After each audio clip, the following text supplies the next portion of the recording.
getting the live stream sorted out, it won't be long.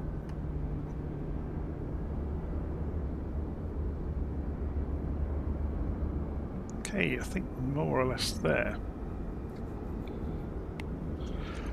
So, the Delta Simulations C-17 is included in Flight Simulator 2024.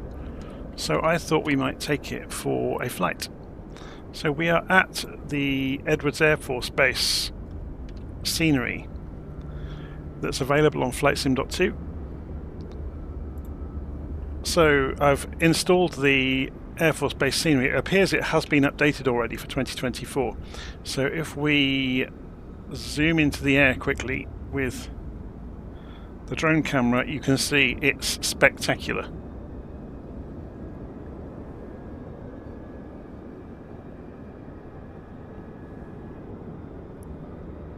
So if we look around, we've got Galaxies on the floor, we've got B-52s, we've got there's a B-1 up there. I'm not sure what's going to be over this side. There's a B-2 on the floor. There's an AWACS over there. There's all manner of things dotted around the base. You slide through some of these hangars. Who knows what we might find along the way. Gigantic hangars, aren't they? It's really nicely done though. I mean, look at the quality of the tower here. Anyway, so we're going to have a sneak at the B2 parked up on the floor. Oh, there's a B1 behind it. Interesting. So obviously the C-17's parked all over the place. Should we go and have a look around before we go and set off in our C-17? So there's a C-5 Galaxy.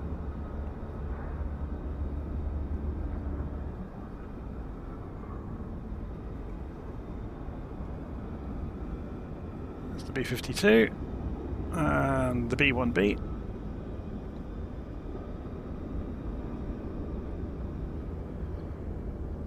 Okay, enough looking around.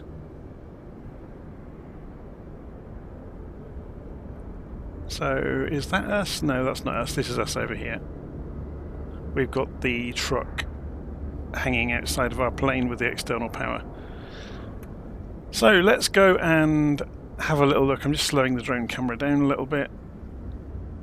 So you can see there's our pilot sat in the cockpit up there waiting for us. So we're using the drone camera to do this. Let's go and have a look around the C-17. So it's essentially it is the Delta Simulation C-17. It's been dumbed down a little bit, and some elements of it aren't quite as good as they used to be, but other elements are identical. So it's every bit as good as it was, if not better now. So you can see I've lowered the door before we take off. I've opened a few of the side doors as well, so you can see around the aeroplane easily. It's nice how these baffles pop out ahead of the doors for parachuting. It's also nice how they've animated the various bits of bodywork that pop up when the gear is extended. So now we're at Edwards. I'm just looking at DVD Review Dude's comment there on the live stream. So this is Edwards Air Force Base.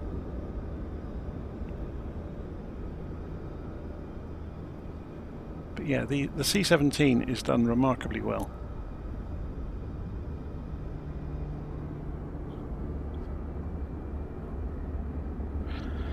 Okay, shall we go and sit inside? So if we go and press Shift and X, that takes us back out of drone camera, and I'll go and close some of those doors that we opened. So we'll close that crew door, close the paratrooper door, get rid of the... can we pull the ramp back up from where we are? I don't think we can. We need hydraulics to be able to do... Yeah, that hydraulic press is required to operate the ramp. It will drop, but you can't lift it back up. Okay, so let's go, and I'm going to work through a document that I've written up. So I'll give you a quick preview of it. So I've modified and updated the document that I originally wrote for the Delta Simulations C-17 in 2020. and it goes through all of the steps needed to get the airplane up and running in 2024 from cold and dark. So I'll run through those with you, and we'll hopefully get it up and running. I have gone and loaded into the tablet already the Sidewinder Low Level route, which we're going to go and fly, which you can see it mapped in here. So this is a custom flight plan I've configured. So we'll see how we get on with following that. I don't think it will be in the avionics.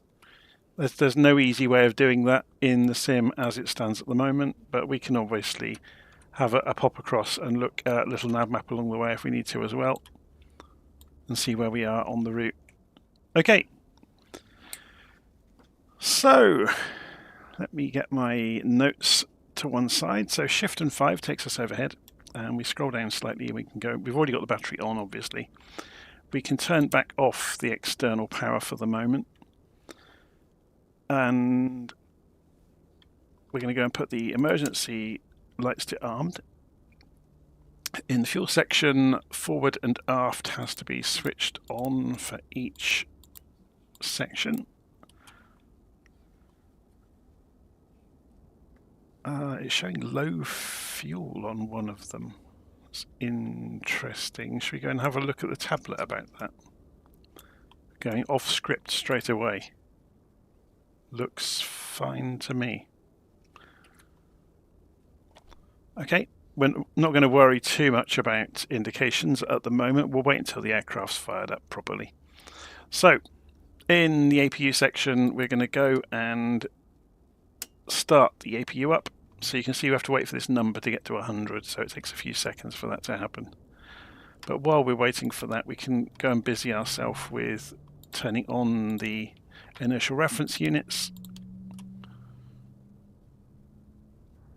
And once the APU is up and running, obviously we can go and switch it on. So the APU actually is down here, look, the selector for it. So this is just the start for the APU, but to actually do bus transfer over to it, the switch is here, alongside the generators.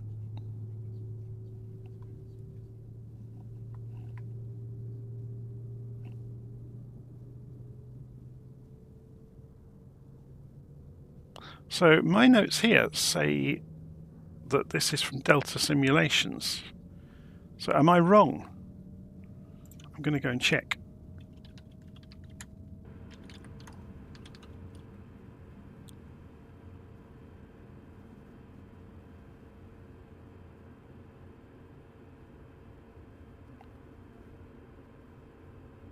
Okay, sorry, it's Miltech. You're right. I've got the name wrong. I'm going to go and edit the live stream before too many people shout at me.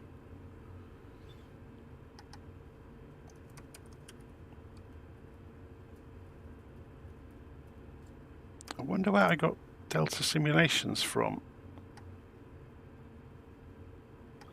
Interesting. Okay, I've edited the title of the live stream on the fly.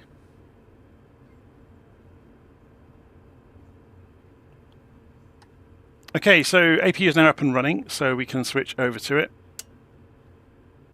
if we roll the mouse the right direction on the switch. Some of the switches are reversed, which is really confusing sometimes. Okay, and having done that, we've done the inertial reference units, we've switched on the APU, and in the engine management panel, which is down here, and there's no default view that points to it. It's already on EPR mode, it's already on max mode, so we don't need to change anything there. So then, back overhead, we're going to go and turn the fuel valves on across the board. Then we're going to come back into the cockpit, go and calibrate the altimeters on the... now this is where this is going to become quite funny. This is far less capable than it was in 2020.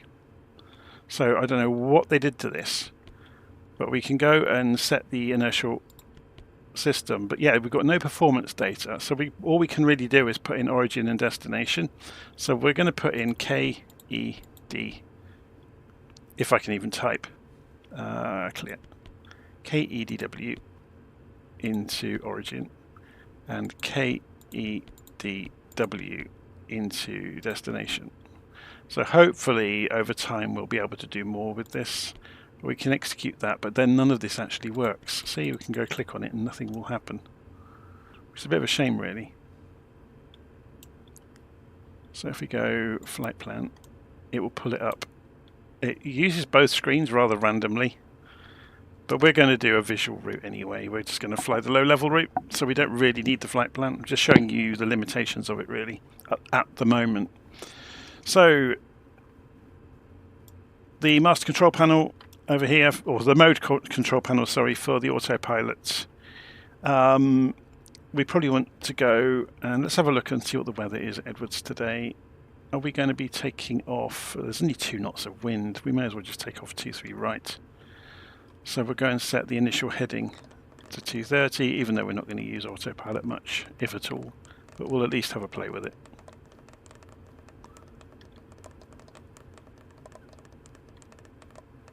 Getting there.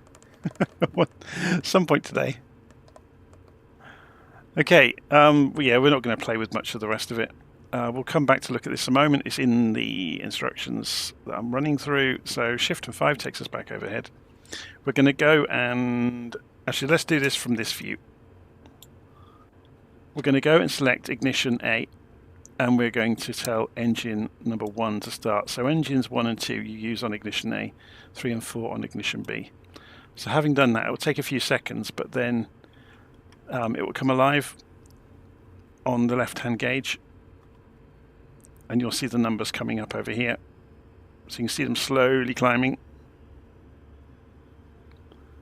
And we need N1 to get to about 23. So if we go and look outside, we'll be able to see that happening. There's N1 winding up, or engine 1 I should say.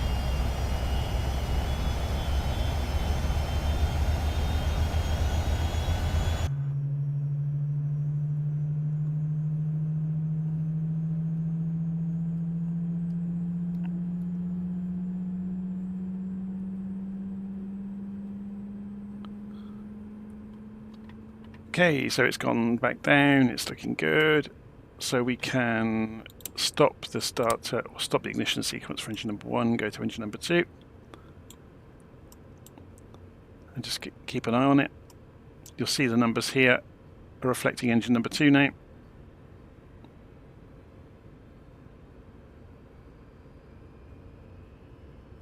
And this graph will come alive very soon. There it goes. So if we go and look outside, you'll see engine number 2 is coming up.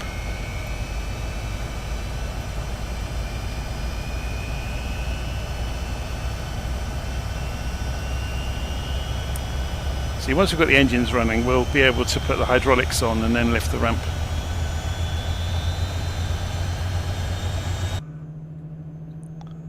Okay.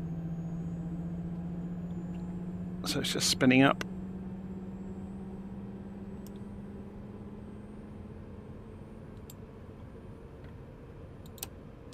So then we put ignition over to system B, and we can go for engine number 3. Same again. So you'll see the engines being spun up to begin with. And then fuel will get injected, get ignited, and you'll hear it whine. There it goes.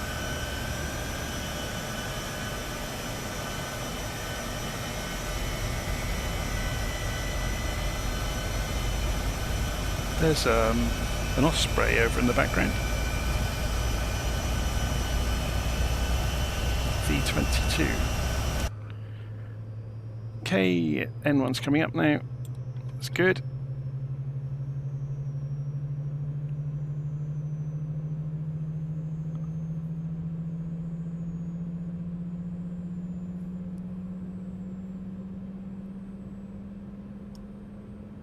Okay, so overhead we can go and stop that one, start the next one. So engine start is done.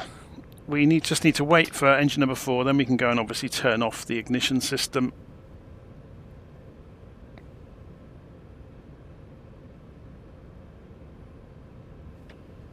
There's a mistake in this plan. I'm going to have to release an update to it. Quite apart from the title of the aircraft is wrong, it shouldn't be Delta Simulations, should it? Rotate the engine ignition selector to... I'm just updating this as I do this video to off after cycling through the engines.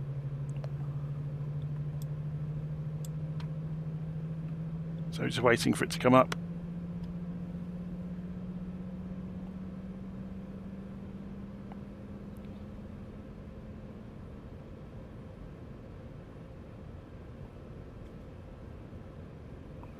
Okay, so the engine ignition system can be switched off. We can come back overhead and we can go and turn on the generators.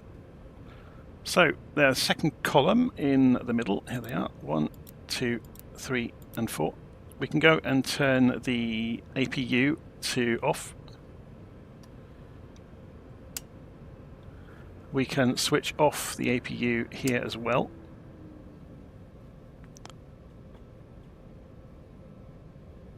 On the electrical section down at the bottom, we can put emergency power to auto.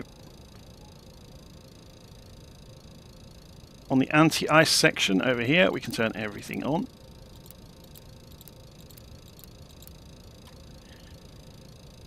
On the hydraulics section, we can go and activate the hydraulic pumps. I'm trying to remember where we are. Here we go. So the pressures are coming up across the board, which is good. So the next bit is quite misleading sometimes. So we've got a bank of switches here, and we've got a load of warnings. So I'm going to put this should be on auto, this should be on auto, but you may have to cycle them to get them to behave. I don't know whether it's a bug or what. So just cycle them all. And then turn the transfer buses on. Okay, and we need the tie to go to... Yeah, look, cycling that again tied it. Just cycling it back to off and auto. So it's a bit odd that you have to cycle them to get that to work.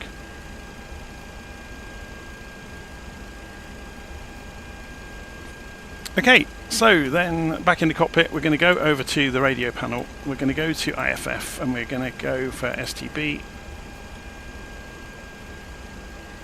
And then, having done that, if we go and look at the overhead panel, all it's saying now is we've got the parking brake and the ramp in place. So now we have the hydraulics on, we can go and deal with the ramp again. So if we go back to services, we can say ramp up. So you can see the ramp coming up. Clunk. It's a shame there's not a big clunk noise when it comes up. There may not be in the real thing though. Okay, so flaps can go to takeoff position.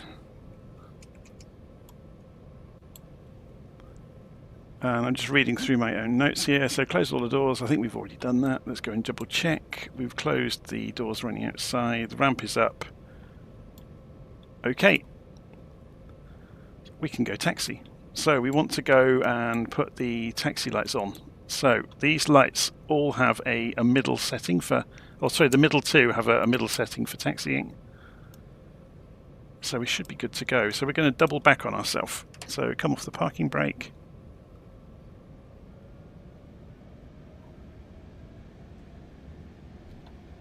Also, we're going to go and turn head tracking on now. So Edwards is vast. The scenery from FlightSim.2 is a huge download compared to most.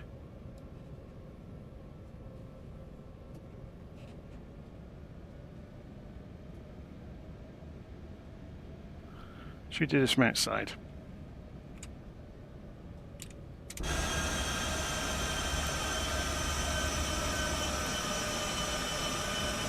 And you get to see a little bit of the base as we trundle out to the runway.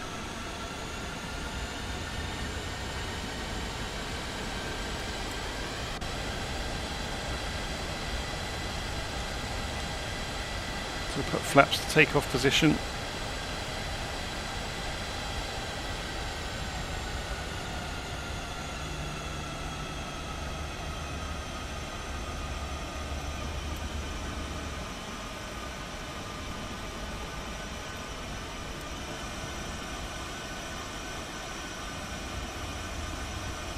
Should we change the time of day, make it look a bit prettier here across the desert?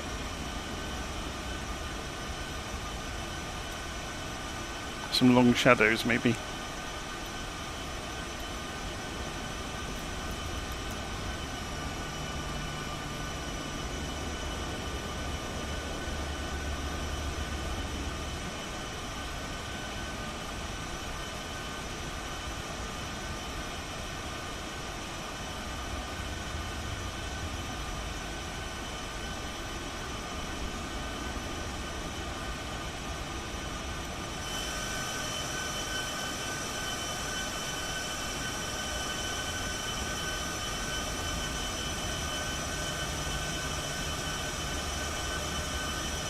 Okay, so I've done the Sidewinder route a couple of times before, so it shouldn't be a surprise to many people.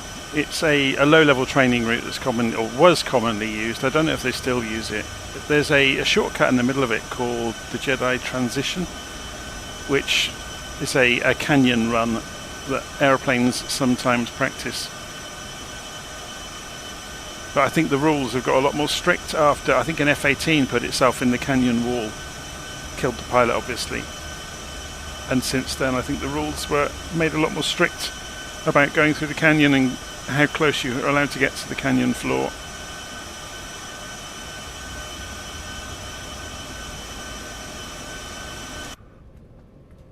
It's nice and quiet in the cockpit, isn't it? Should we put the headsets on, get them out of the way? There's our co-pilot today. Got a military co-pilot.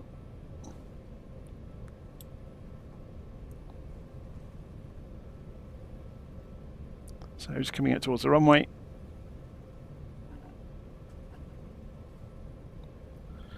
Let's see what the sound's like for you. Okay, so yeah, the airplane's very quiet inside, isn't it? When we first switched on the systems internally, it was quite noisy, but now it's very, very quiet.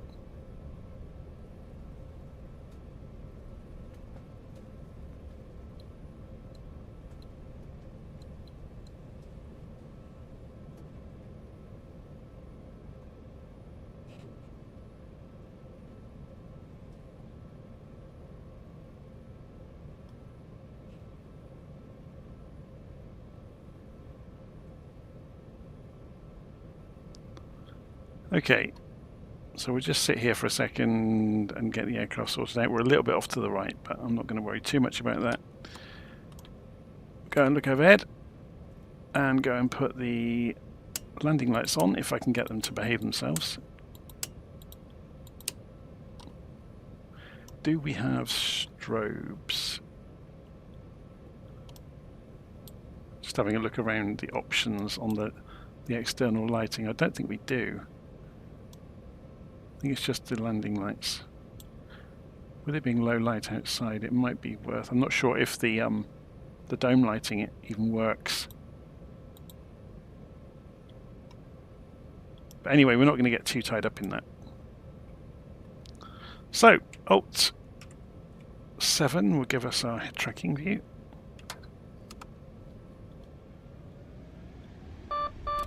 Stabilizer.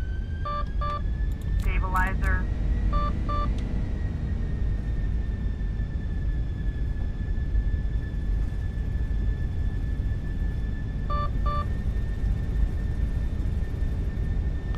So you can see, in common with the F-15, the airspeed is the opposite way around. So it actually scrolls downwards.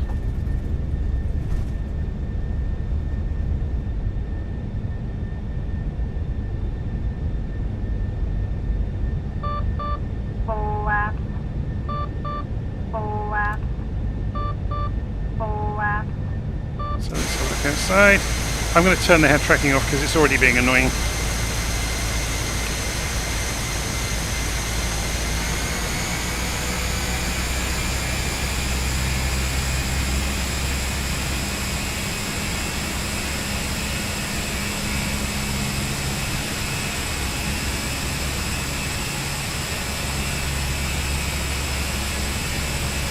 So you get to see the scale of Edwards from up here. It's a gigantic base, isn't it?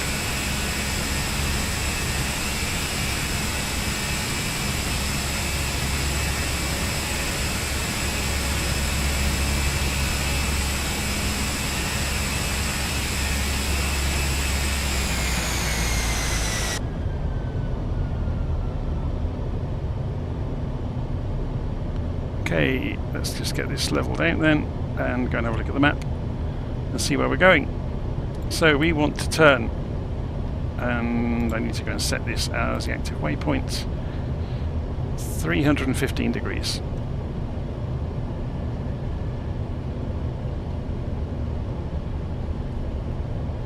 We could put this on, and this would help enormously.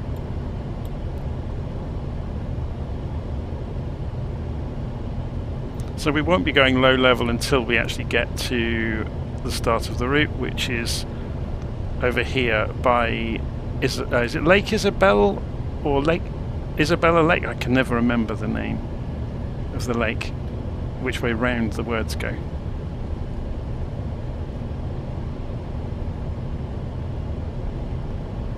So yes, someone in the comments has noticed I forgot to arm the spoilers, but that's fine. This is really just a shakedown. I've not flown this in the simulator yet, so this is new to me as well. It's kind of old and new because I had it in, obviously, in the previous version of Flight Simulator, but it's been rebuilt for 2024.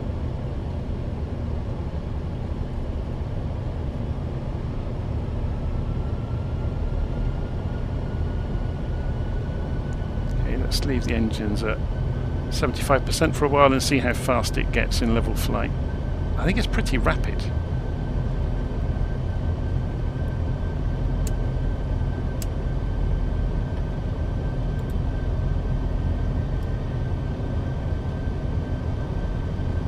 So what do we get in the tablet other than, do we just get basics in here? So services, fuel and payload.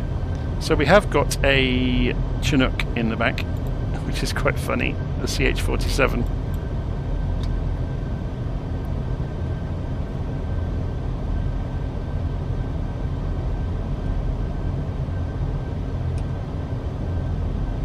That's quite cool, isn't it, being able to pull up the tablet now. So 250 knots. Should we dip down and go a bit of low level practice as we go? Yeah, it's going to overspeed. Look, it doesn't like going too fast, this airplane. So I'm just going to pull it back gently. So 250 knots is about our lot for the route, which is fine.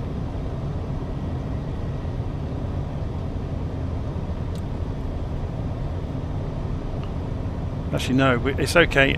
I hadn't retracted the flaps fully from takeoff, so although I'm not sure they map directly to my controls, so let's try that again. Let's just go a little bit faster than 250. So looking outside,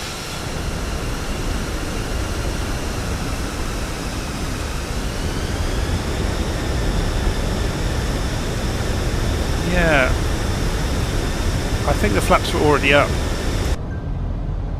So, oh no, it's going closer to 300 now. There's obviously a bit of weirdness there around the mapping of the flap axes, so I maybe have to look at that.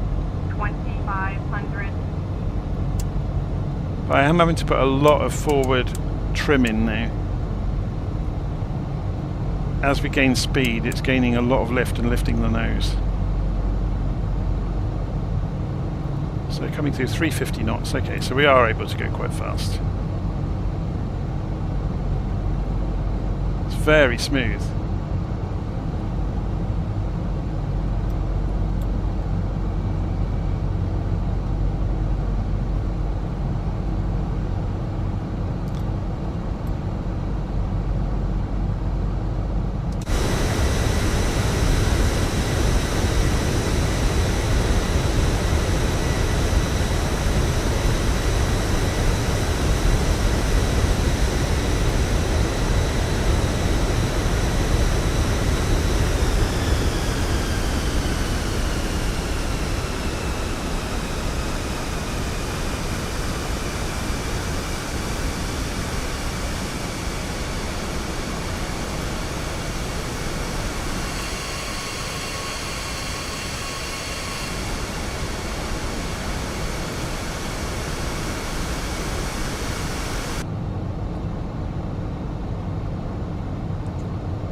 Still got the overspeed warning showing.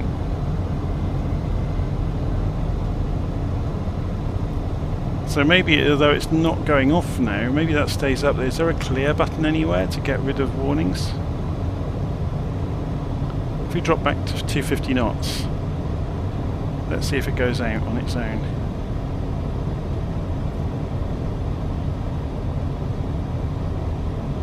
Yes, it does. Okay, so we have to stick to 250. Better behave.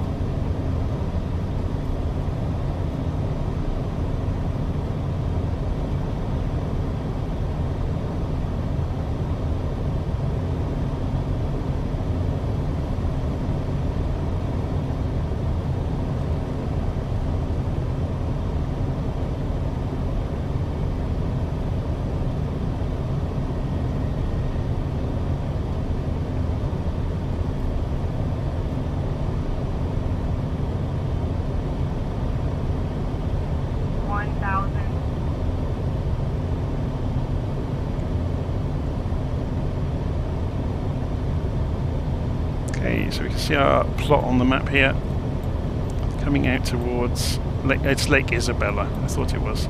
So we'll go past Kern Valley on the way.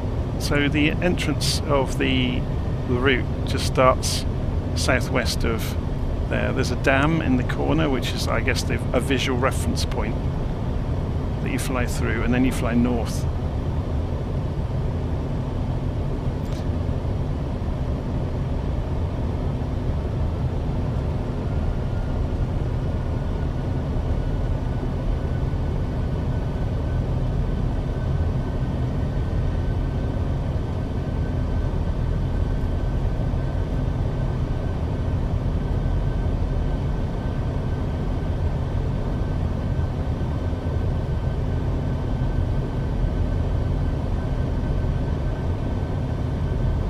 So there are various, I'm just going to trim this so we don't slam into the hillside while I'm not looking. There are various filters we can apply in, if I can get hold of it, OpenTrack. So if I stop it for a moment and put one of these filters in place, it may make it a little bit less jerky, but I'll be just restricted in movement a bit more. But I think for our purposes it'll be quite good. Terrain. 1,000. 1,000. Yeah, it's all a bit robotic. Even though it said natural movement, it's very odd, isn't it? So should we try some of the others? So OpenTrack is our way of getting around the Tobii head tracking not working as it should at the moment. Let's try this one. That's okay. It's better than natural movement. It just stabilizes it when you stop moving your head, and it's not reacting to me talking either. So it's smoothing things out a little bit.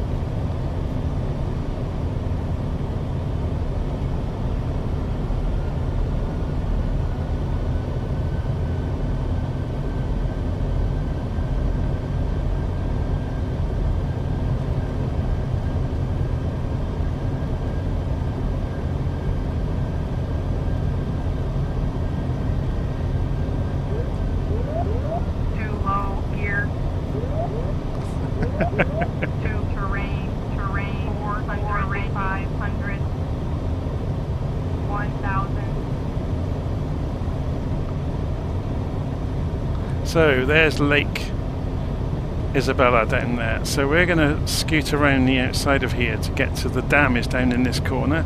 So the Kern Valley is over there.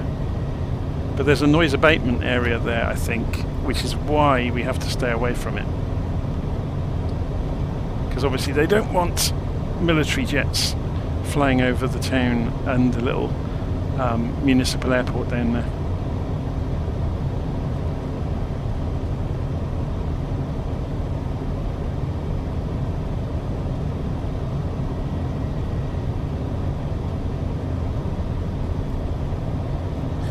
So after we go past the Kern Valley, we head north, and we should see a visual reference point in the scenery a few miles further up called the Needles, which is where we change direction and head out towards the flat areas beyond the hills where we can fly low and fast, or we would if we were in a fast plane. We're over speeding, aren't we? Yep.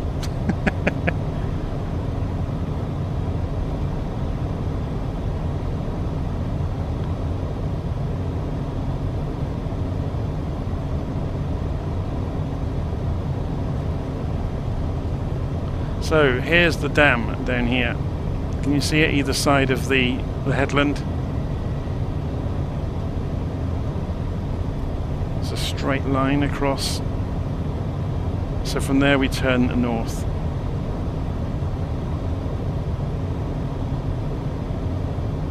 And then we're into the Sidewinder. So there's Kernville and Kern Valley down over there.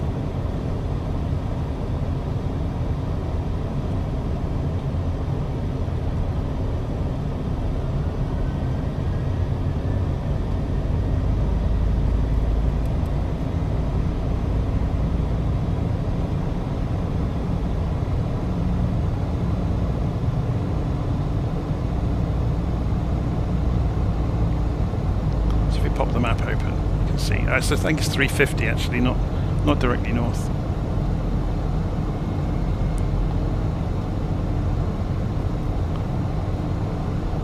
Yeah, so if I leave that open in the corner of the screen, can I drag this so it's not quite on the screen?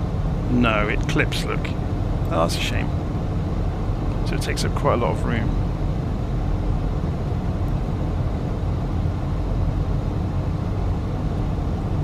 But it's up to you how you navigate this now. As long as you stay away from civilization, you can take the low route that you wish.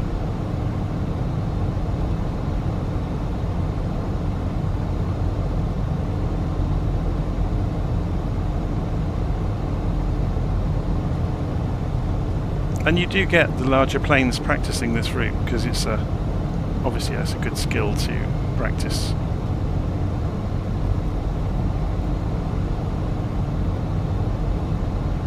There's the Kern Valley down there, look.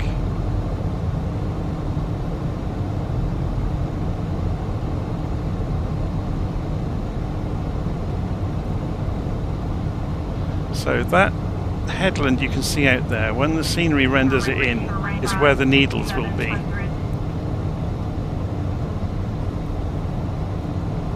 Going far too fast, by the way. Terrain 1000. We have got spoilers, so we could use them. You can see the speed drop off alarmingly when we throw the spoilers out.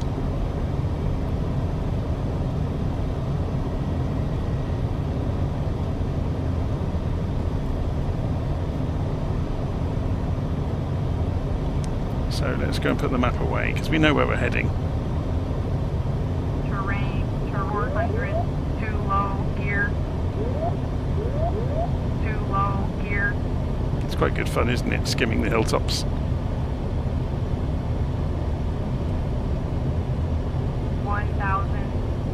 Terrain turbine 600. So yeah, so there's somebody in the live stream chat saying how to fix the Toby. I'm just going to wait for them to fix it properly. I'm happy using OpenTrack for the moment. I'm not going to go meddling with XML files and potentially break anything. I'm just going to leave it until they've fixed it officially.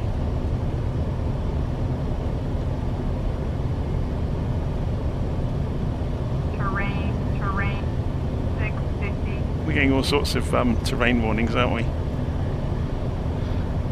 Should we line up to come through this low area? There's the needles, look, you can see them there on the horizon. There's some custom scenery they've actually put in to replicate the real area.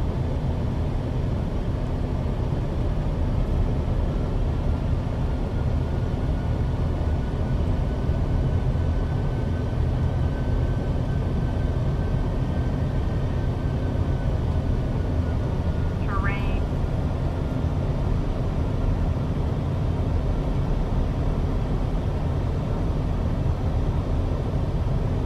1000. Stay away from that tree.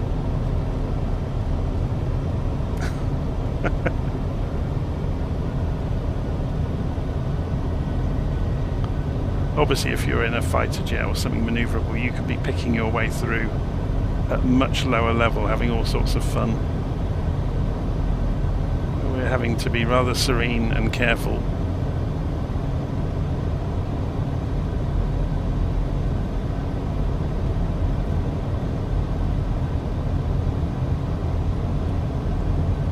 So someone's asking how to remove the display information, the head-up display information. It's in the settings. So just go and have a dig through the settings page and you will find how to hide the head-up display. Going far too fast again, look, overspeed is lit up. It's just so tempting with something this powerful. God, the mist is really making the graphics card struggle, isn't it? So when we get to let me just have a quick look, get up to the needles, we're going to turn to 40 degrees basically and then head straight out towards the flat of the valley beyond. Too low gear. So should we go over the top of them?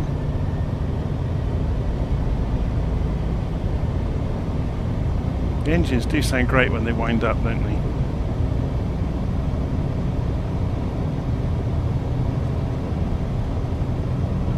Okay, we'll make our turn to 40 degrees.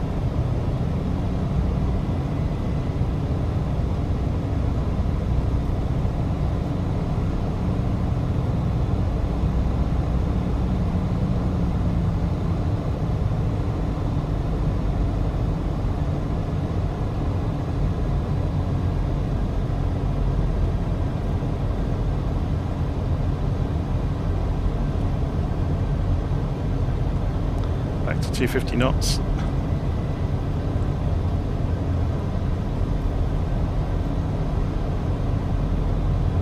Again, we can pick our way through across the top of this plateau at whatever route we want to go, really. So quite commonly you'll see aeroplanes flying along these valleys, so picking our way along. Obviously we can't make the sharp turns in this, but it makes it good fun.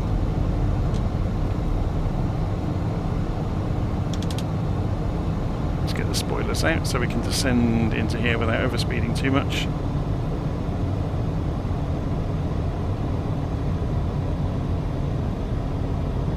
See some snow, and some snow on the trees up here. Obviously we're a bit higher altitude than we were.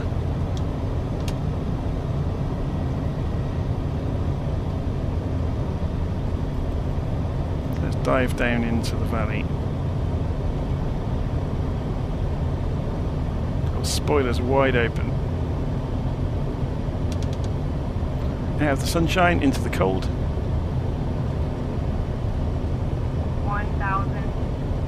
Good job we have the head-up display showing us the attitude, isn't it? To know where the horizon is. So we can't cheat anymore. In the old sim it had a rendering bug where it would show the horizon.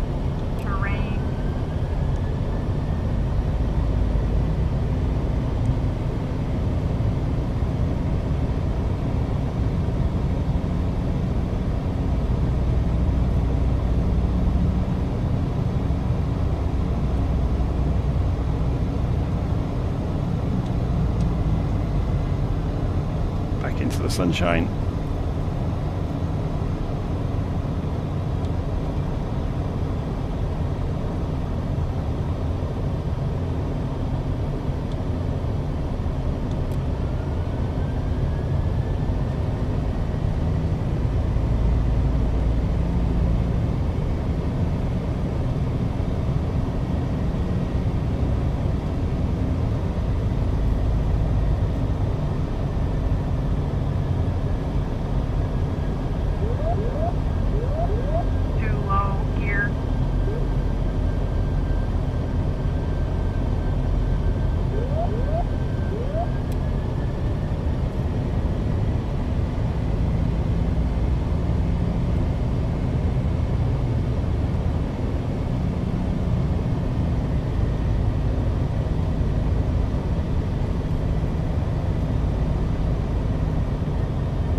make the crew in the back throw their lunch up, aren't we?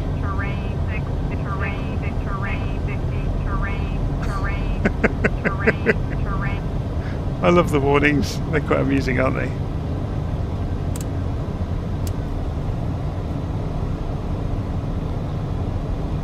Okay, so if we have a look on the map, we're just coming in, so we can pick the way in. There's various low points to chase down.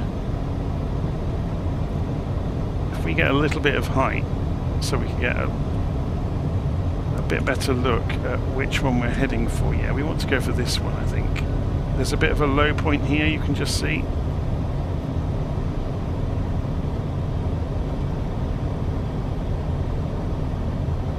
Because what I'm looking for is the route down into the valley floor.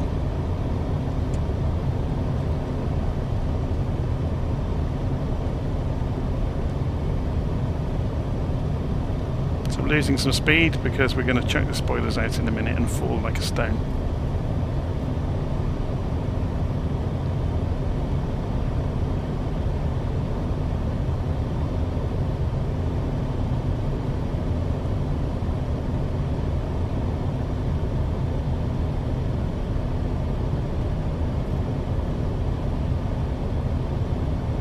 Perfect.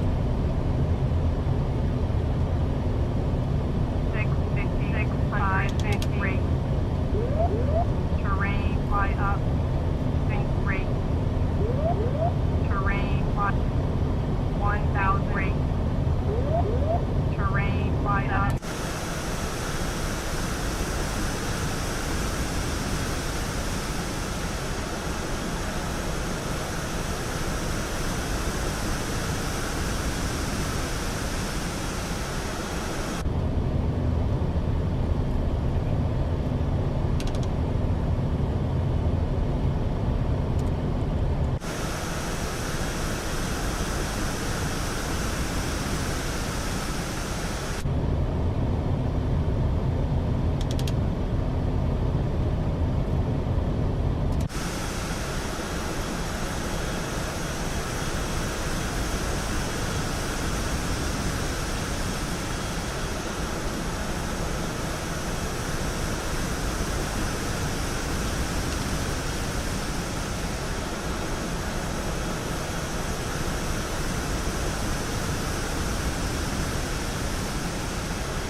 Just about managed the speed around there. Now we're going to scare the living daylights out of the motorists going along the valley.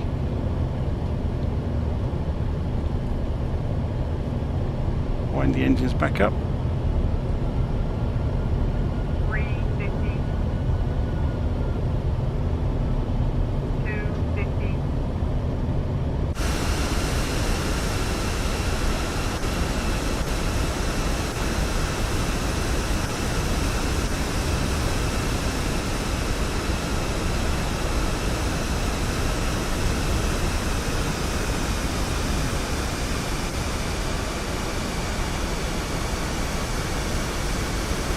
So we can see our shadow coming in.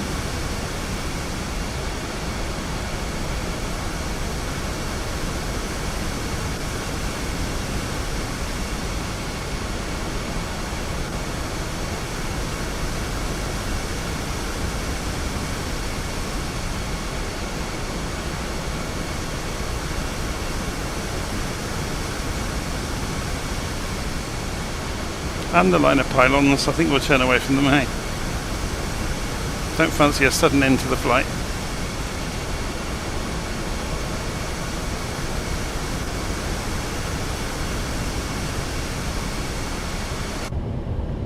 So, we stay low. 200. And we continue on up the valley. There are various visual reference points on the real route if you go and read the notes on it. Let's move the map so we can see, so you can see where I'm going. So there's a lake at the far end with another dam on it, or water treatment facility, I guess, which is our next turning point. So we just get to fly along here and enjoy the scenery for a bit. Hopefully stay above the pylons, eh?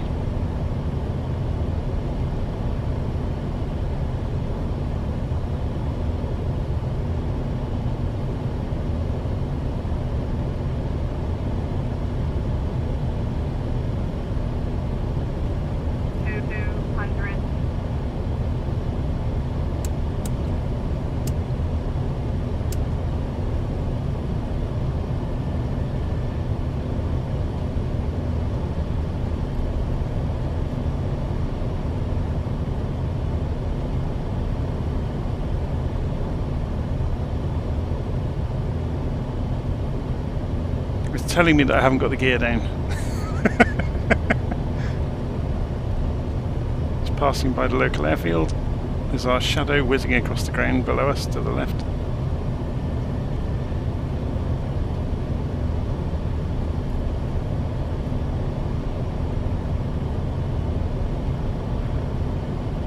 The velocity vector in flight simulators is rubbish, isn't it? It always has been. It doesn't actually tell you the direction you're travelling.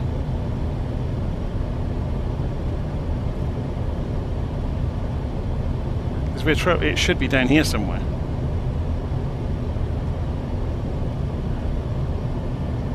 If this were true, we would be gaining altitude at about 800 feet a minute, but we're not. We're almost level.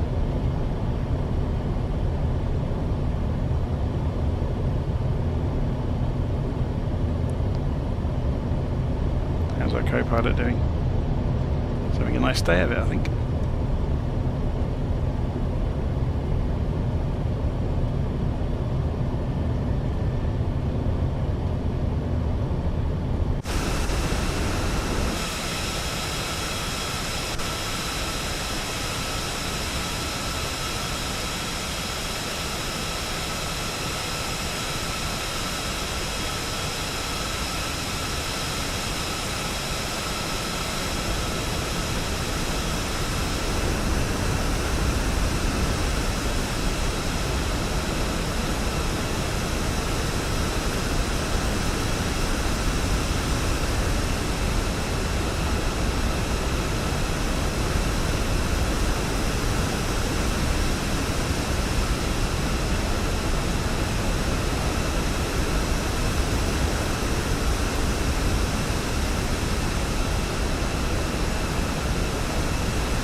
See how we're doing on the route.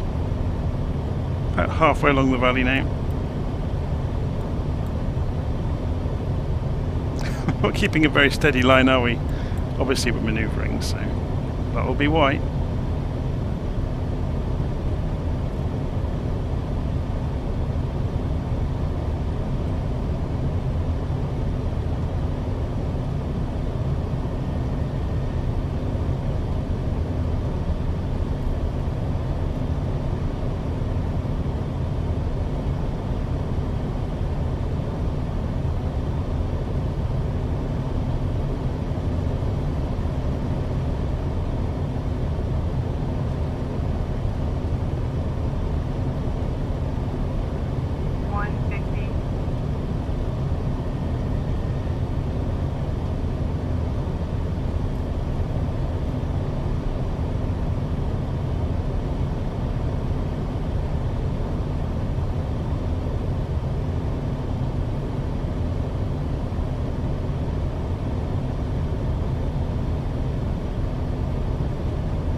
I was just thinking, I haven't installed the China Lake scenery yet. Otherwise I could have landed at China Lake instead of Edwards, but I guess it makes sense to go back into Edwards because that's where we took off from.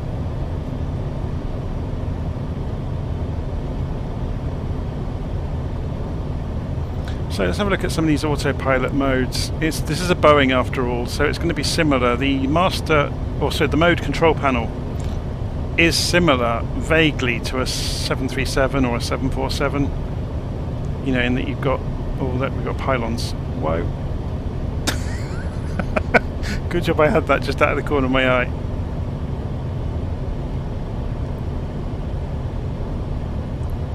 So yeah, you've got LNAV, you've got altitude hold.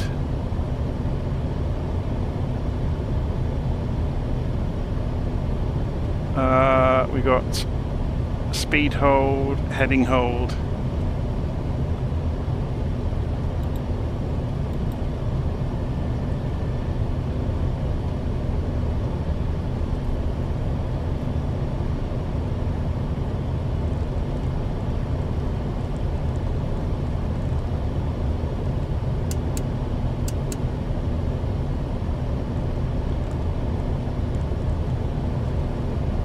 We're doing about 325 degrees at the moment. There doesn't seem to be a way of setting this to the direction you're going easily.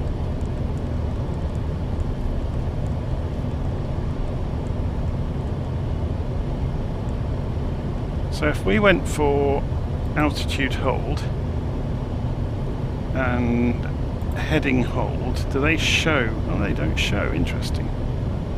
So then if we go and press the button to turn on the autopilot, so autopilot is on.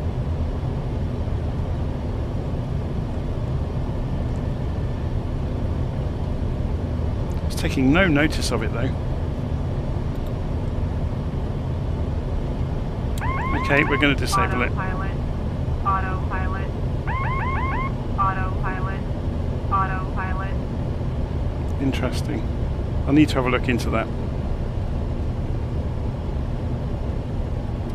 So can we see the lake? Yeah, it's just coming, look. So there should be a dam on this side of the lake, or a water treatment works, like a straight line across the lake. So we turn when we get to it and climb over those hills.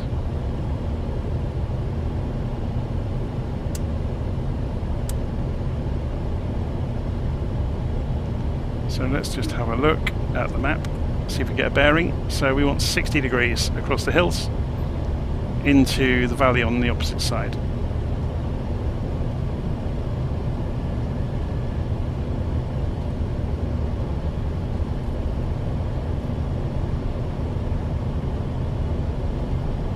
Loads of Mack trucks and Peterbilts and whatever else driving up and down the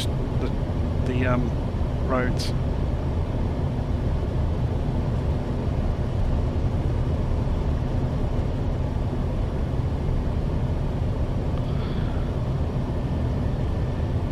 Okay. Cruising along about 230 knots. It's quite happy at this sort of speed. So let's have a look at this edge of this lake.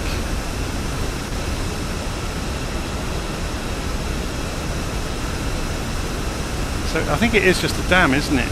Looking at it, you can see the stonework there, look, along the edge. It's been dammed up. Okay, so we need to turn to 60 degrees and go straight over the top of those hills.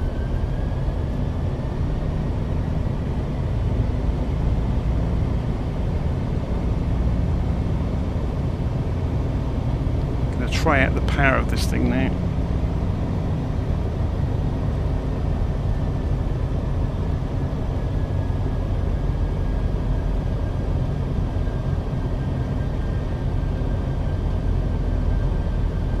There's 60 degrees coming up.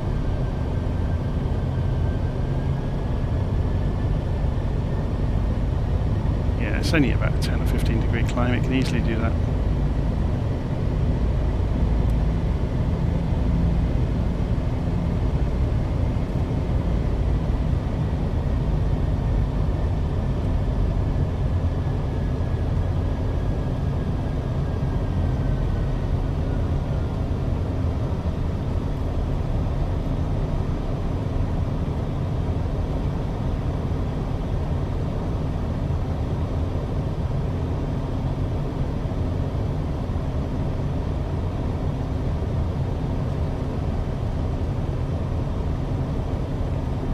I'm guessing that's windscreen wiper marks that have been modelled into it.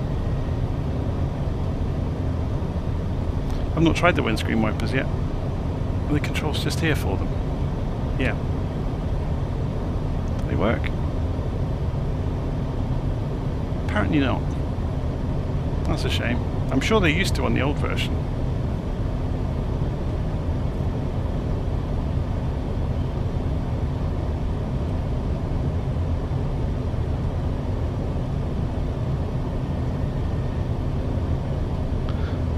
think the underlying scenery in 2024 is identical.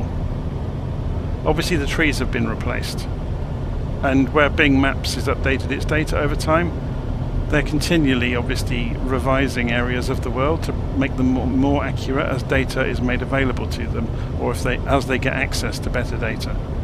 I guess in 2024 an obvious example of that is that the northeastern end of the Grand Canyon is just stunning.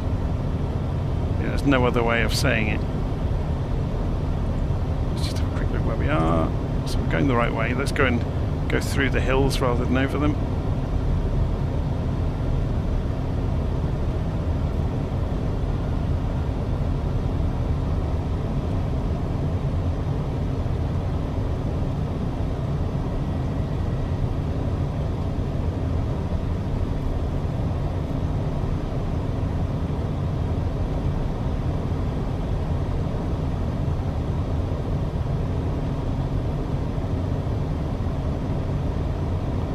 So we need to pick a way down. In ways we didn't get a warning then.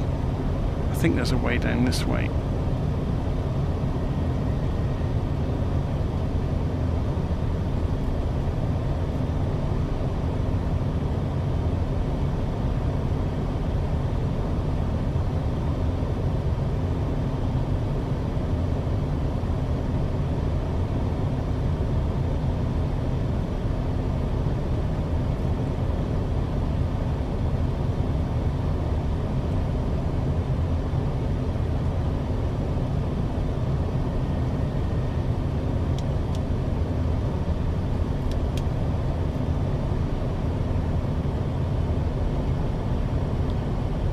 Spoilers are open.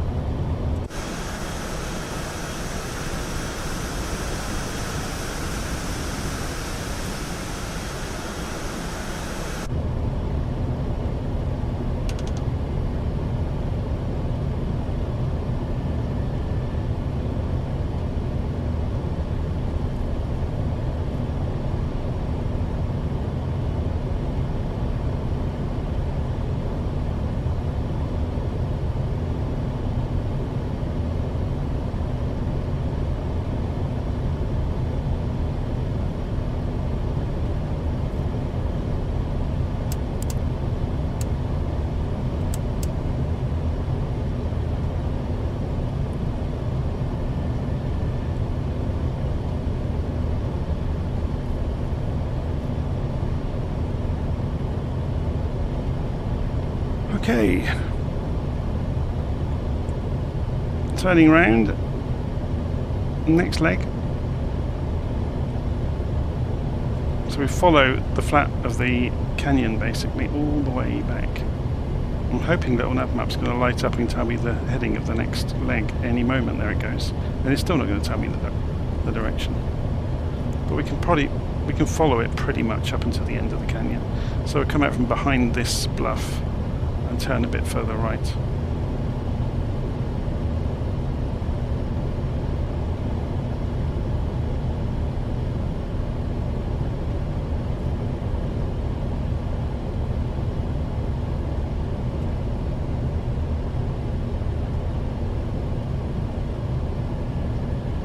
So I think we just nip over the top of that ridge there at the far corner.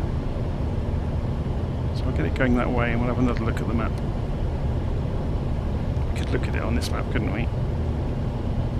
So we need to move the map, put ourselves in the middle of it.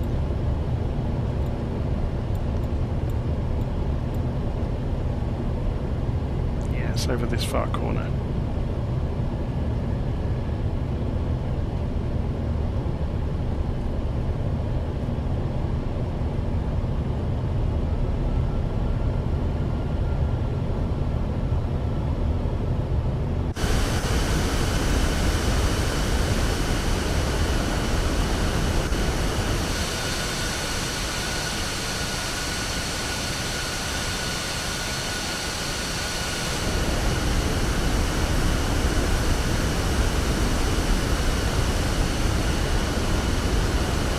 Go over that corner over there, go through the low part of the valley.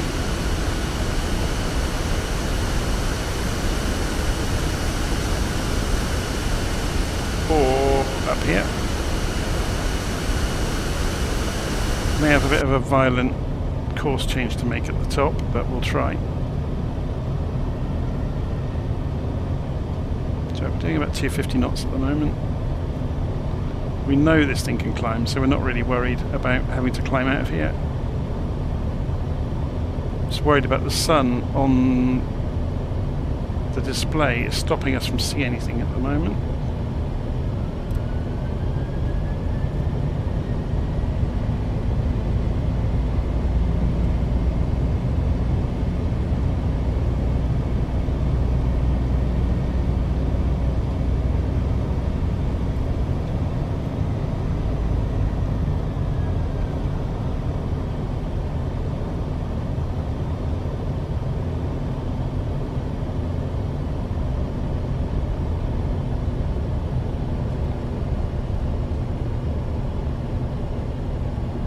Okay, so there's like I guess this either was a glacier or a lava flow, I'm not sure.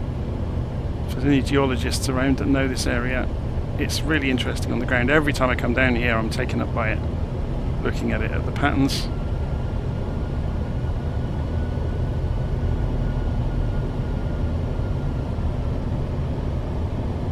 So we follow this back down into the valley floor.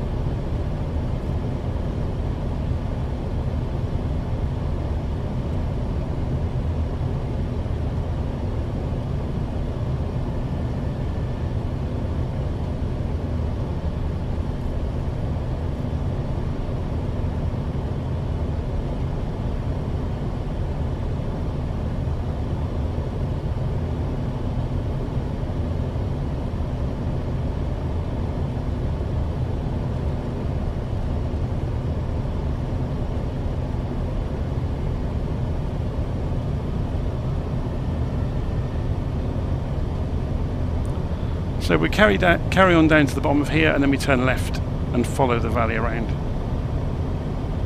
So if I pop open the map again, you'll see the route. Yeah, so we just carry on down to the bottom and then turn left. And along the way, once we go past waypoint 8, there's a rock here. There's the Jedi transition, as they call it. So there's a route that you'll see on numerous YouTube videos. We could go do it, I guess.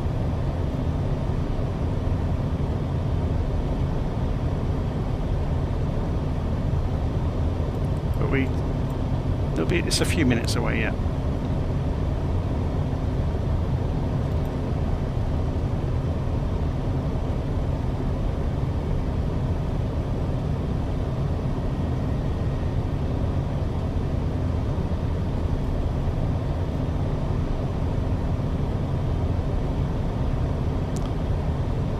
So what is the point of flying through canyons in the C-17? This is a real training exercise. This is a real route. This is a Sidewinder Low Level route in Southern California that the military pilots practice on. There's a famous story of along this valley that we're about to go along. I had several emails from the guys that were involved actually. They told me the whole story about it.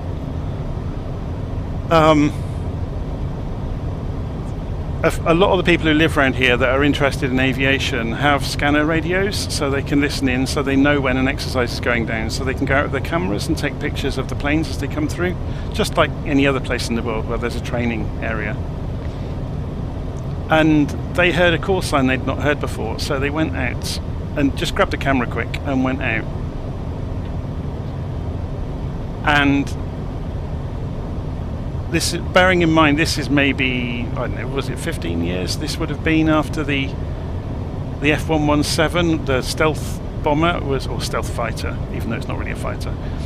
After it had retired from service, they went out with their cameras because they heard a call sign they'd never heard of, and an F-117 came flying down the canyon, sort of about 100 feet, 50 feet off the ground.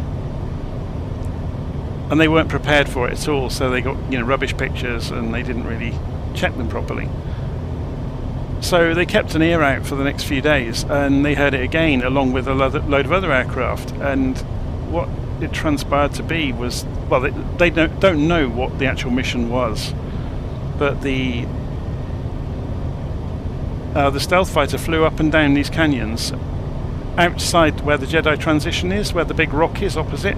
It circled it and went up and down a few times, while F-16s or F-18s, I think it was F-16s, were flying overhead at altitude. So you can only guess that maybe they were trying to sense it with new hardware or whatever it was, you know, performing some sort of exercise. But yeah, the stealth fighter was out of retirement and in active use.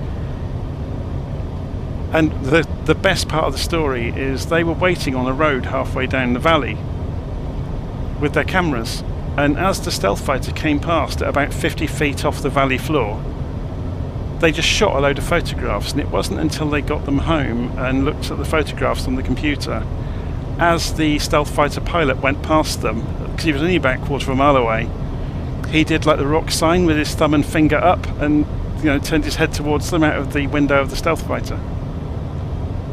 Absolutely brilliant. The photos, you can find them on the internet. So let's go and have a look. So yeah, this is the real training route that the real planes fly, so we're flying it. That's why we're doing it, because it's a representative route that all types of aircraft do, not just the fighters, also the transport aircraft. Because obviously it's good training, so low-level training is always worthwhile.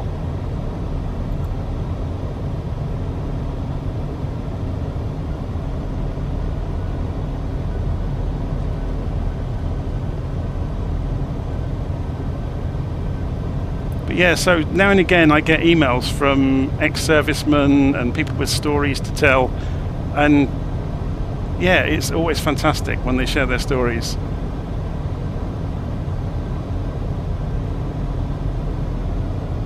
A bit fast, aren't we? Let's slow down. Just scrub some speed off as we climb.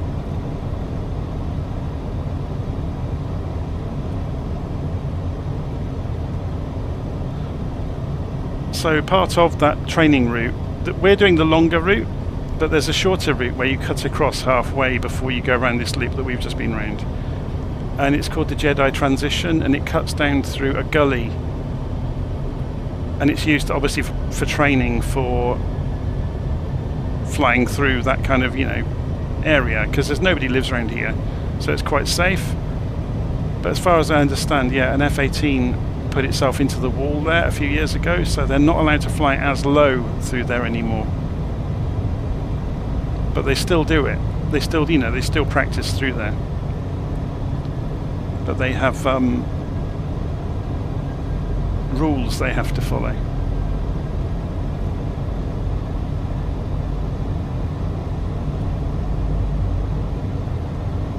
Okay, let's just pop open. I'm just going to press Alt and F8 to center this back up. I press Tab. So yeah, we go straight line over the top of here.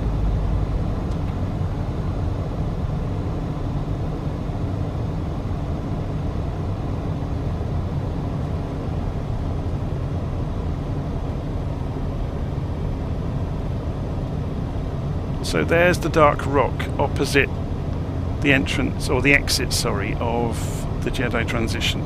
So what we're going to do is turn right and climb to the top of this area. The exit is over there, it's that dark rock. It's to this side of the dark rock that you come back out. But if we climb out, we'll be able to see it.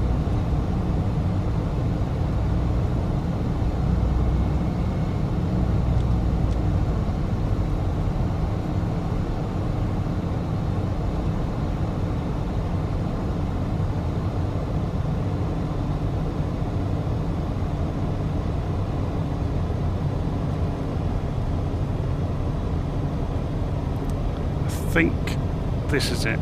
The dark line you can see that curves around towards us is the way in.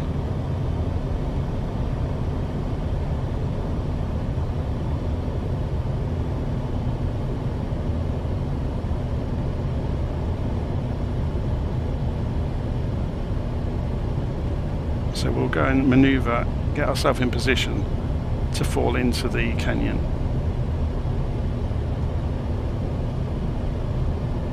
Obviously we're not going to go very low in the canyon because we haven't got the aircraft to do it.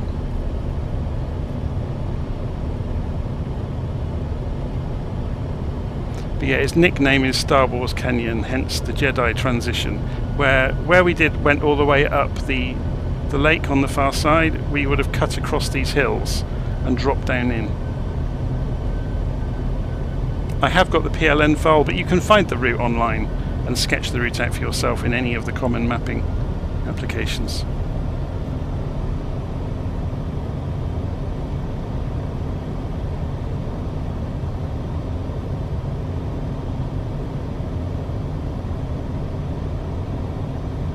There's a couple of videos online of C-130s coming through with the rear gate open, and the serviceman sat on the rear gate while flying through this canyon.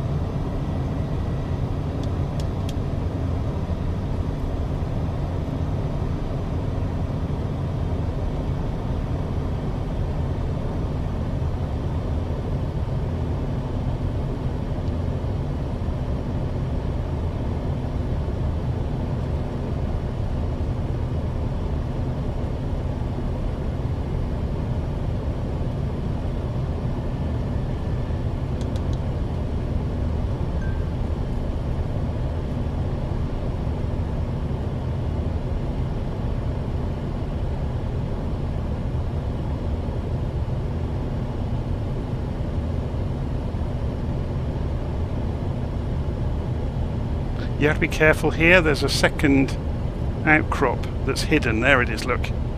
So if you try and cut that corner in a faster plane, you clip the second outcrop, which I have done.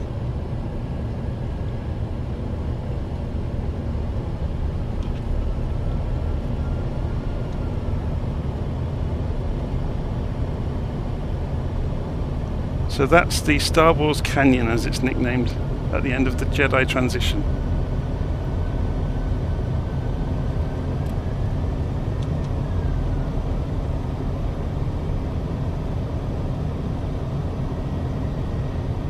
So this is where they saw the F-117 circling that rock over there.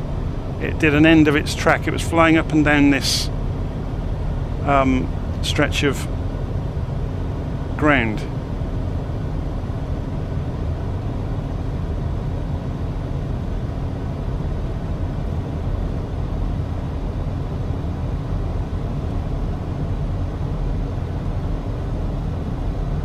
But as you can see, there are roads.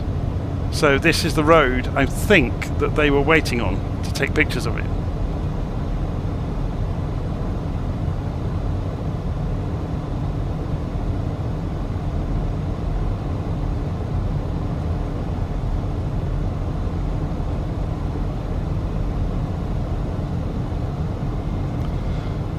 Okay, so we're going to carry on round.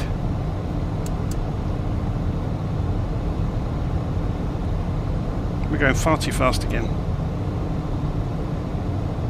Overspeed will be lit up, and it is.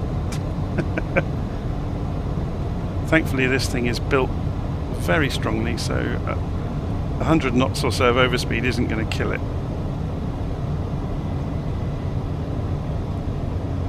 It's just going to make it uncomfortable, I guess.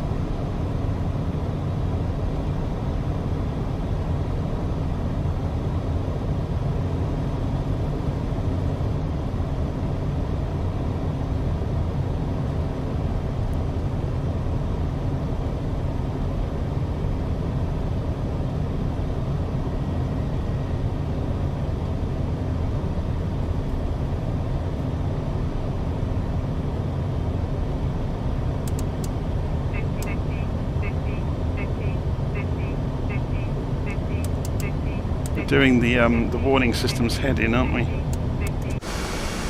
the reason for that is because of how low we are.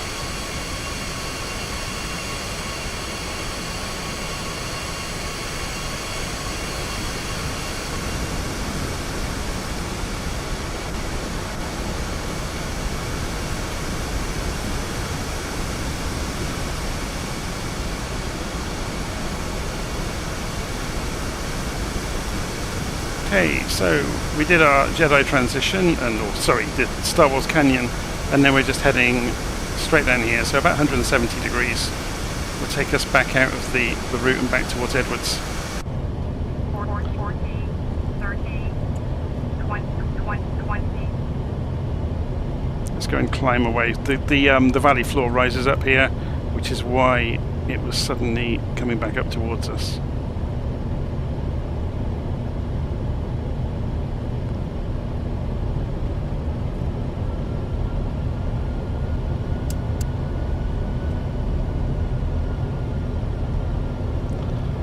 Should we see what was going on with that autopilot earlier? Let's turn off the head tracking for a moment then, so we can concentrate and maybe get a bit of height.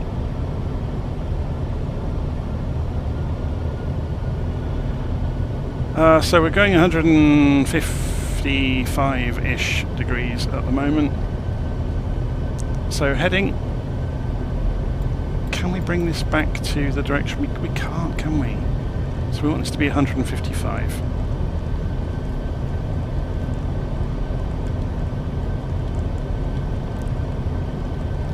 Just going to see if it works. Oops.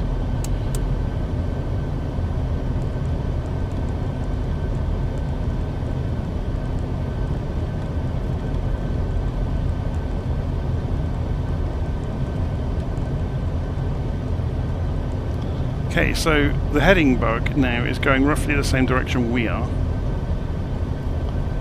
So if we go to heading, it should work on heading hold mode. So let's try it. Autopilot on and heading hold mode. Although it doesn't say as much. So there's no direct. So here we go. Roll and heading. Okay, it's working. So. But it's turning away from the heading. It's broken, isn't it? So we're going to turn the autopilot off and hand fly it. That's bizarre.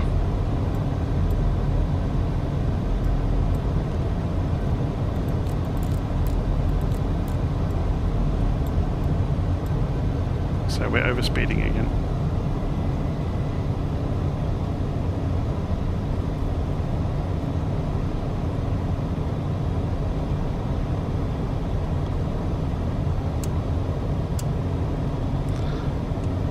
So we're on our way home now. There's a place called China Lake. There's some really good scenery for China Lake at FlightSim.2. I'm not sure if it's been updated yet. Also there's Inyokern. You can get Inyokern from, I think, Orbex make it. And it's really good. Or Orbex sell it. Obviously they don't make it. So we're going to fly straight back to Edwards now. And go and land there. So if we head for this VOR 11640, have we got nav radios in this? Let's have a look.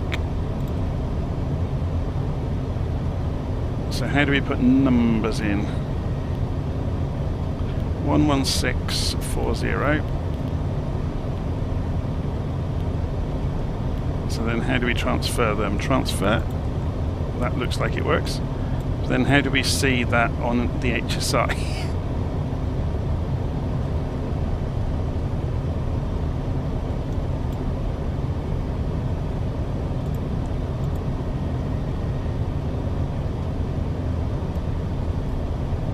Change navigation mode somewhere.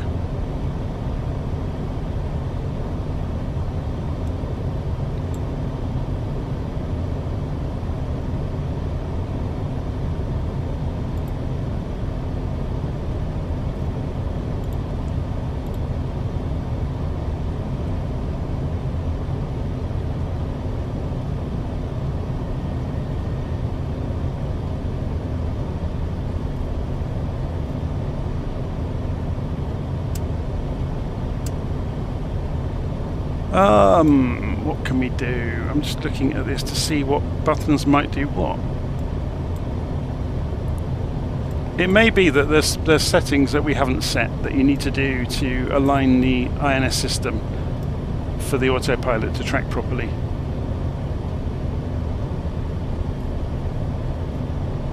So there's the inertial reference unit, and that can be switched. Interesting. So there may be stuff around this that we have to do in order for it to work properly, but without documentation, or without having read it properly yet. Oh, here we go. So we can set this to VOR, but we don't get an HSI, do we? So this is Tecan. I'm not sure what E-Tech would be. But yeah, VOR 1-2 would be a good idea. So can we have flight directors? We can have flight directors. How do we get an HSI up then?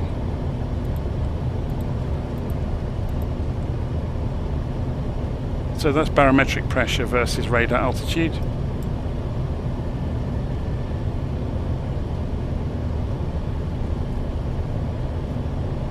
So can we change just the navigation display? There's the HSI, but it's not showing the VOR related information. Where's the CS? Where's the CDI mode, as it would be in a normal airplane? No idea. Okay, we'll just be a visual landing then back at Edwards. It's fine.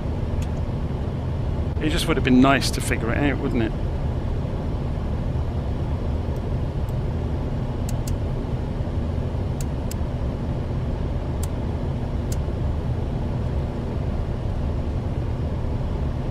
There must be a way hidden inside it somewhere.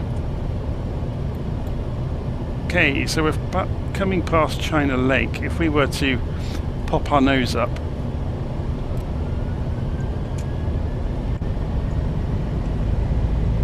and look out the right side,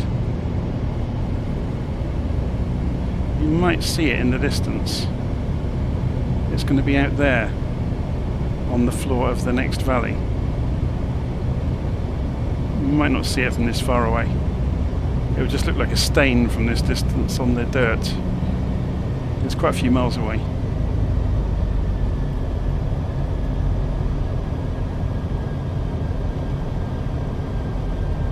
That might be it.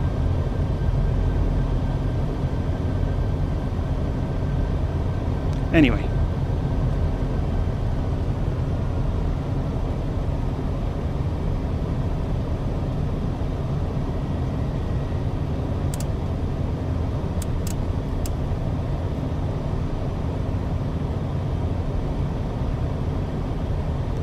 That's frustrating me that we can't figure out what the CDI mode.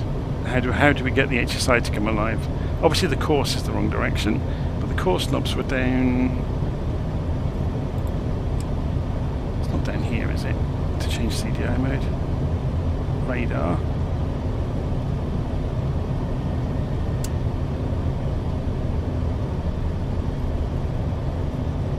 Don't think so.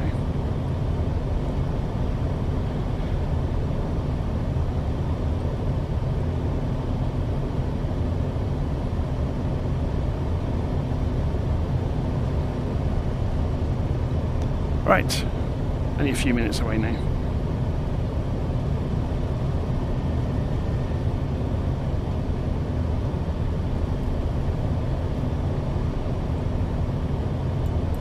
So coming back in towards Edwards. I was hoping if we could have had VOR navigation, we could have flown straight in towards the Vortex station here at Edwards, and then just flown in on the ILS. But it's fine.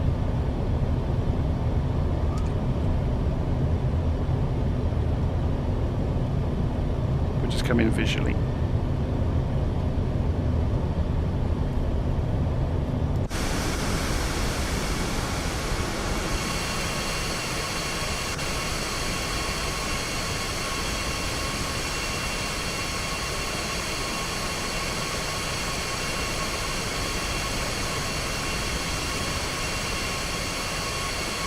Gives the plane a wiggle. All the sensors underneath. Radios, or the antenna, aren't they? Same on the top, look. And each side of the nose there'll be loads more, look. You can see two there, another one there, another one there.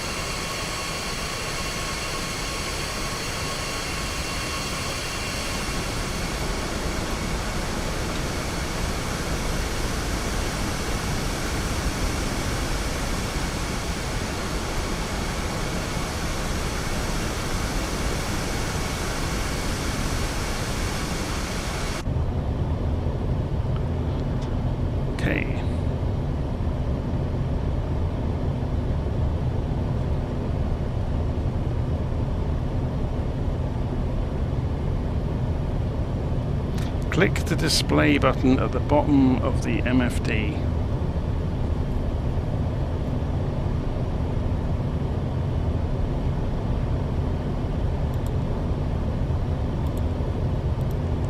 Yeah, that's the navigation display. That's what we had. We've got the HSI up. It's just not showing the CDI, so the CDI mode hasn't been activated. So it's probably still reflecting a GPS course that hasn't been programmed.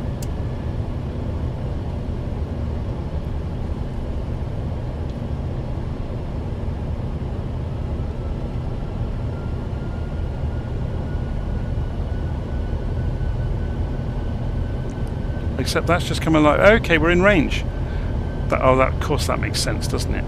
It has worked. We've only just come in. I forgot.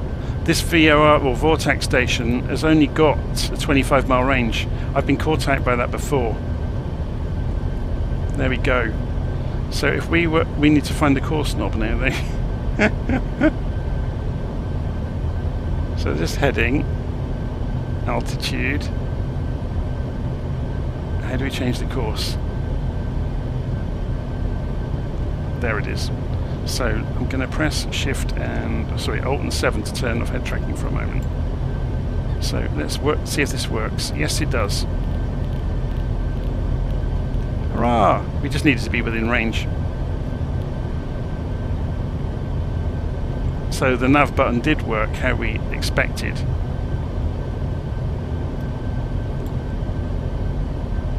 So if we fly out to the left,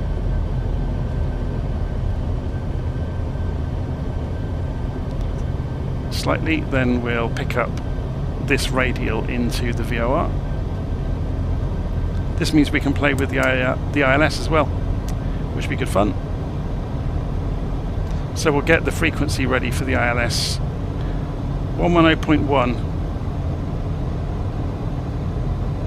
So we've got 110.5 at the moment. We want 110.1 on the standby frequency, and we can just switch it over with the transfer button. So we're coming in on the CDI. So does this give us, 21 miles to the VOR. Excellent. We have something to go on at last. Yeah, I've been caught out by the short range of that VOR station at Edwards in the past.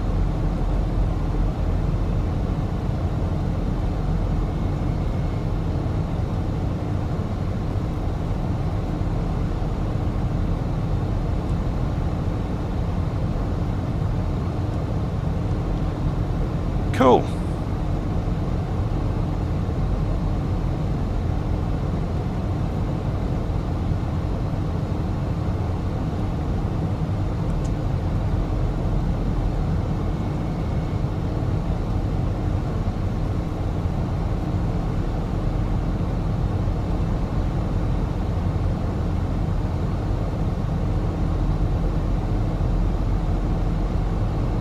"16 miles to run."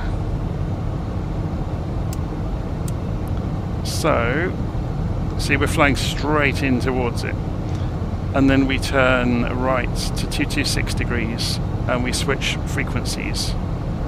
We'll need to switch the course as well.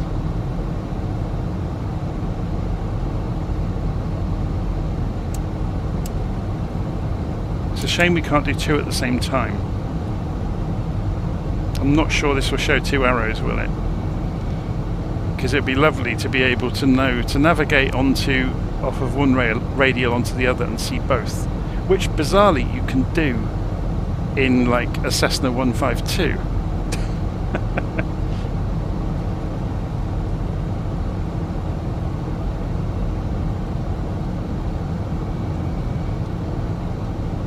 Let's slow down, we're overspeeding again.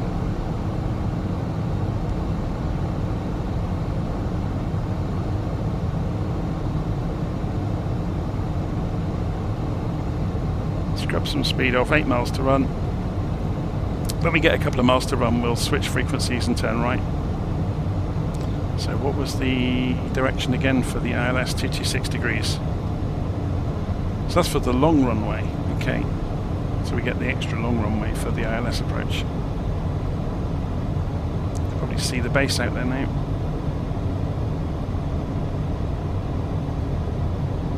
Six miles. So we're probably below the beam, I would imagine. We're only at 2,000 feet above sea level.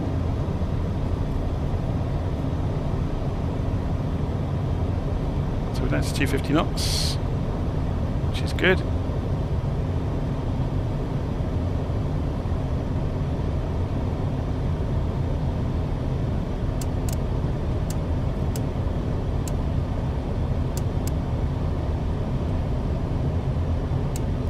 Three miles to run.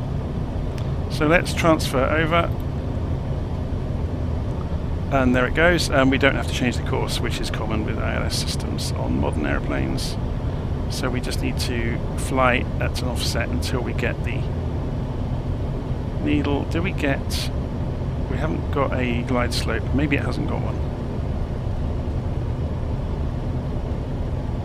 So there's the airfield. Where is it? Oh, it's right in front of us. Okay. So we need a bit more of an angle. So we're on the left runway.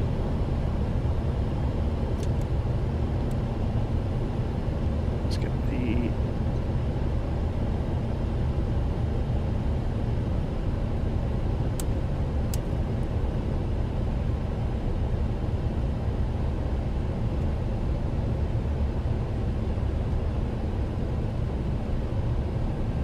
Just overshot while I was busy worrying about other things. So, get down.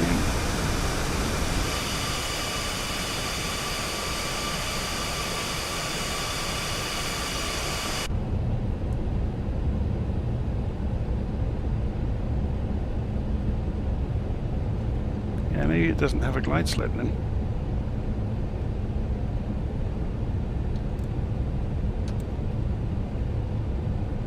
So full flaps.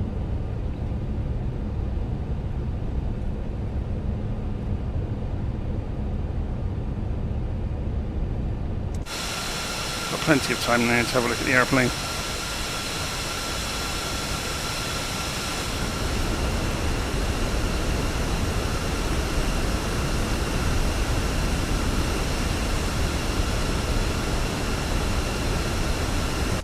We do get PAPI lights, which is better than nothing. So we've got 3 whites at the moment, meaning we are high. Back down to 2. Now we've got 3 reds, meaning we're too low.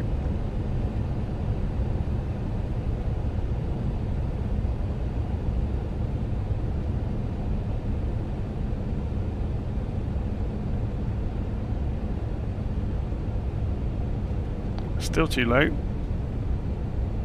That velocity vector is a total and utter waste of space. It doesn't mean anything.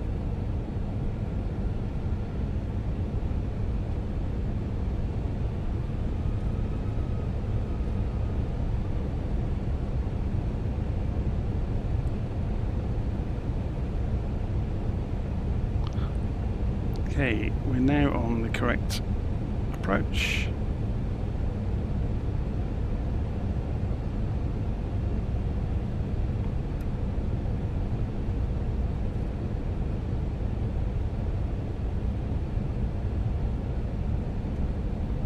A little bit off to the right.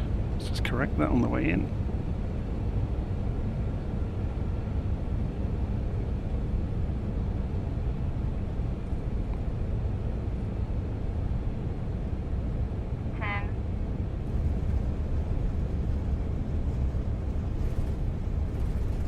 And we're down. That was smooth. Unintentionally smooth. So we're going to roll long, raise the flaps as we go, and then we'll taxi back in to where we started.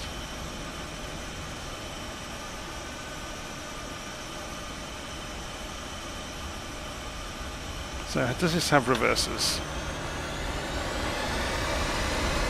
Yes, it does.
And we're back where we started.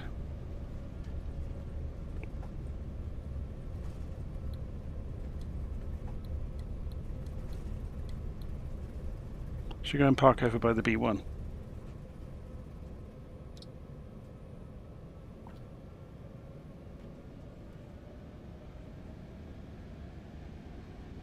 Or over by the fighters, maybe.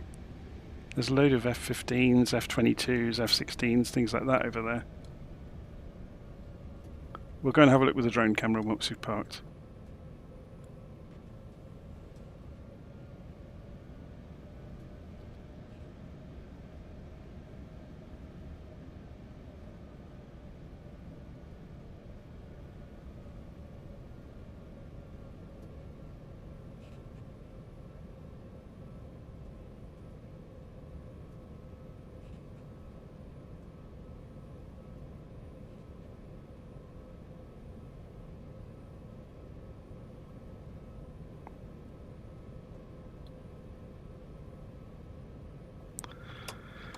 Okay, parking brake on.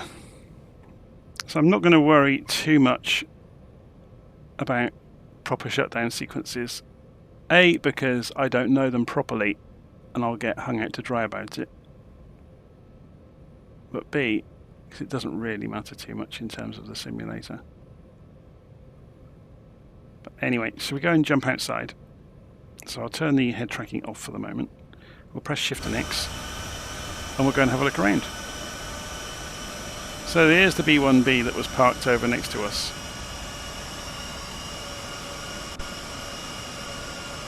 Not bad for a static model, is it? Look at the size difference between the two of us. It's not so different, is it? Okay, let's go over to the fighters. Is there anything in the hangars? Not in that one. So we got some F-22s and some F-35s and some F-15s.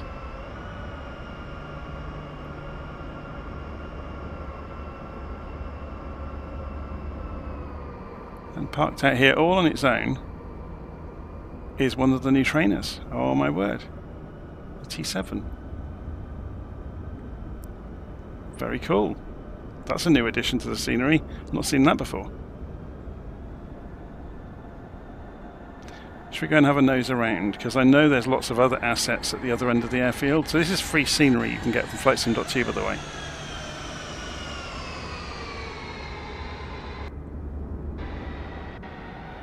So I know parked over in some of these other corners of the base, there's all sorts of other interesting things. There's a whole row of Super Hornets over here.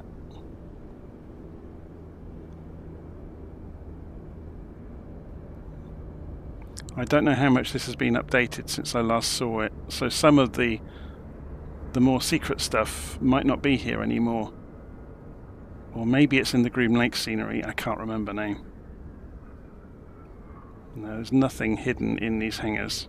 Oh, I tell a lie, look, there's a few bits and pieces hanging around. There's a couple of F-35s over here. It's just worth having a look around to see if they've actually changed anything in the scenery. There's another base out here, look. So what's parked around these hangars? Anything of interest to us? Can't see anything. Just lots of cars. And the gatehouse.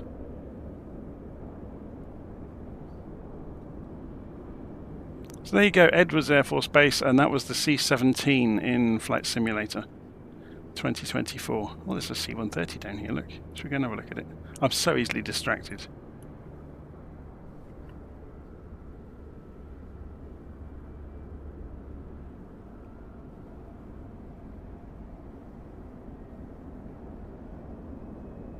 I need to slow the drone camera down a little bit, maybe. It's still charging along. There we go, that's better.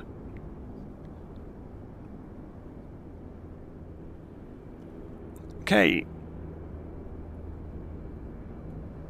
back out towards the main part of the base.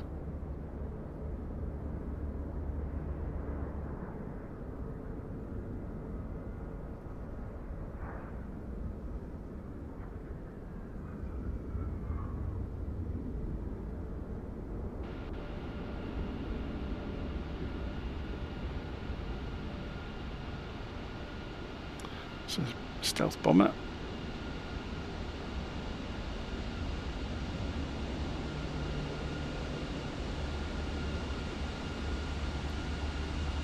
There's the C5 that we saw earlier. Should we fly through the middle of it just for a bit of fun?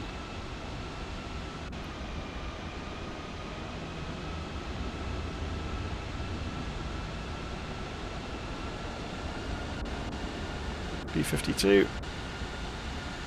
Another C-17, and there's ours. Parked where we left it, thankfully. Engine's still running, wasting fuel.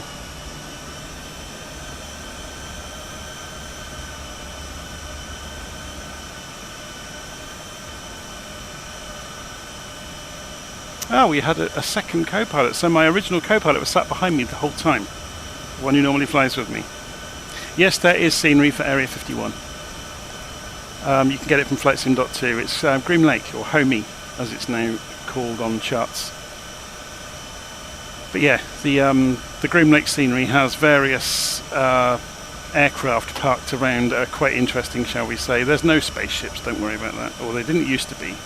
Maybe with this whole ATIP thing that's been in the news, that might change. Who knows?